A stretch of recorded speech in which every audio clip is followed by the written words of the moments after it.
Welcome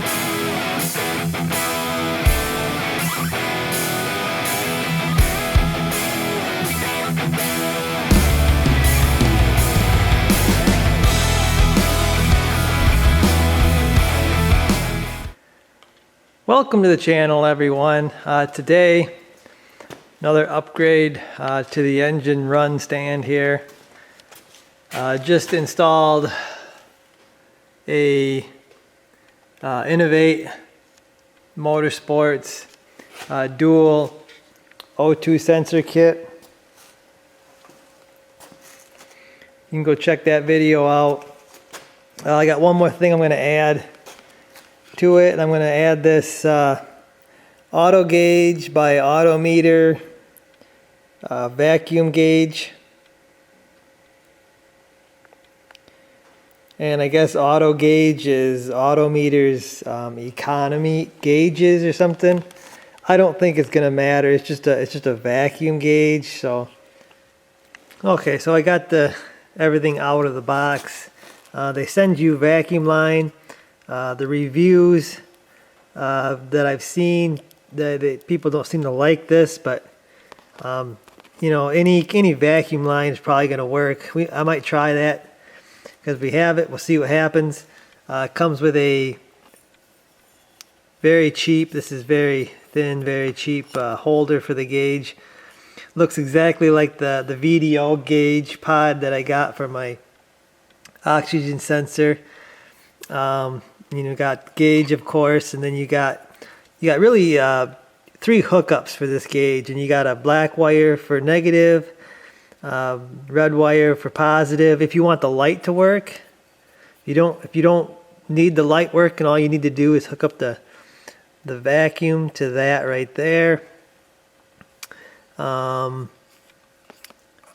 this bracket here holds it to the gauge, of course. Then you get some instructions, you get some screws, you get some bulb covers if you want to change your lights from a reddish to a green. Then you got a little grommet to run the vacuum line through the firewall, and then a little T here if you need to tee off a vacuum source. So I guess it pretty much comes with everything you need, except for if you got to extend your wires here. You have to do that on your own. I'm not sure I'm going to hook up the light on this or not. I just need the vacuum, really. I'm not going to be running this in the dark. But yeah, we'll see how it goes here. Okay, so the plan is to put this right up here alongside. You can see it's almost the same exact mount. I think it is the same mount as the mount I used for my oxygen sensor. So I'm just going to drill a couple holes here, mount it up the same way. And then, yeah, we'll go from there. Okay, so you can see I got it mounted. Like I said, I just drilled a couple holes just like I did the oxygen sensor gauge. And I did end up hooking up the light. All I did was, you know, like I said, positive, negative. Now if you're in a vehicle, you're going to want to connect that positive to a headlight, your headlight switch. So when your lights are on, that turns on. Or if you want it, I guess you can turn it on all the time, whatever you want to do. I just run it into my gauge. I've got all kinds of grounds and powers when the ignition is on. So I just run it in there. It's just a couple ring connectors that I have. So when I turn it on, when I power the switch panel up, the light turns on. It's actually really nice, the light. You can really see everything where you're at with and you can really see the numbers really well. So all the rest of the gauges, these are actually lit up too. Yeah, you probably can't see in the video, but they are lit up, but kind of lit up differently than this gauge. But I like it. I can really see those numbers really well now. So I'll be able to see where the vacuum is. But a vacuum gauge, guys, is really a really good tool when you're talking about engines, because vacuum can tell you a lot about an engine. It can tell you if it's running good, it can tell you if it's not running good. It can diagnose all kinds of stuff, you know, steady vacuum. If your vacuum gauge is bouncing. I guess a lot of people would buy this gauge. They're really, what they're trying to do, you can see on there, it says best economy, poor, and then there's a red one that says power, then there's an orange one there that says deceleration. I don't know if I can get a shot here. There, it says best economy. So most people buy this gauge and they're going to drive and they're going to try to keep the vacuum in that green area. And that's going to give you the best fuel mileage. That's why most people buy this gauge. But like I said, a vacuum gauge is a very, very valuable tool when you're talking about how an engine is running. Guess I can show you the tube. I did use the tubing. This is supposed to be like a silicone tubing.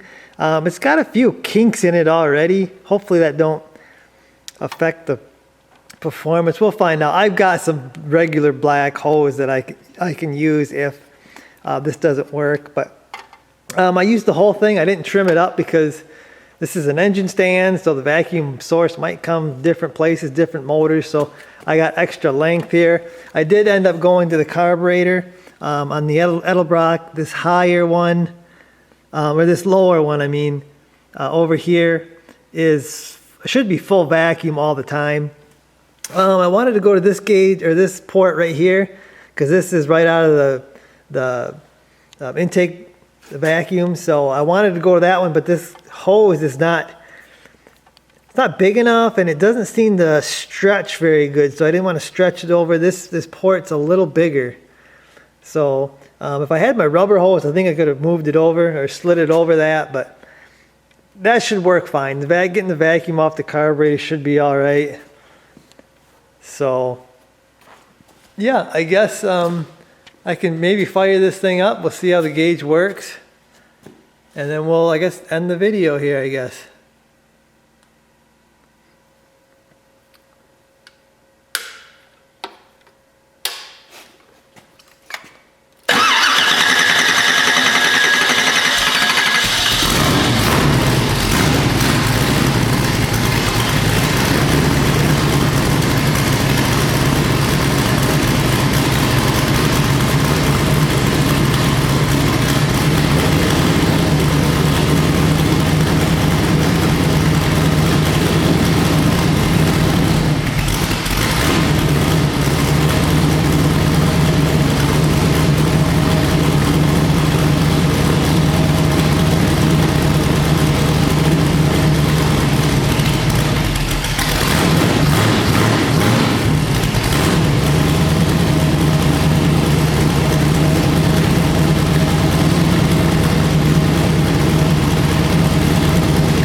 Okay, so quick fire up of the motor just to demonstrate this thing. Seems to be working fine. So this is actually a Blueprint 396 crate engine. It's been on the stand here. We're just kind of running it, making sure everything's okay before it goes in the 70 Camaro. But yeah, didn't get the engine warm or nothing, so it really wasn't idling that great. The idle was looks like between 10 and 15 there, but when you gave it some throttle, the vacuum comes up. But hopefully we won't have no problems with the power brakes. This engine's got a decent cam in it. It's not huge, but it's got a decent cam. But hopefully that won't affect the brakes, the power brakes too much. But anyway, guys, there's the Autogauge vacuum gauge. Kind of a little bit install, review, kind of a look there, unboxing, whatever you want to call it. But yeah, hopefully it's going to serve me well on the engine run stand here, give me lots of good information. I guess that's it for this one, guys. I'll see you.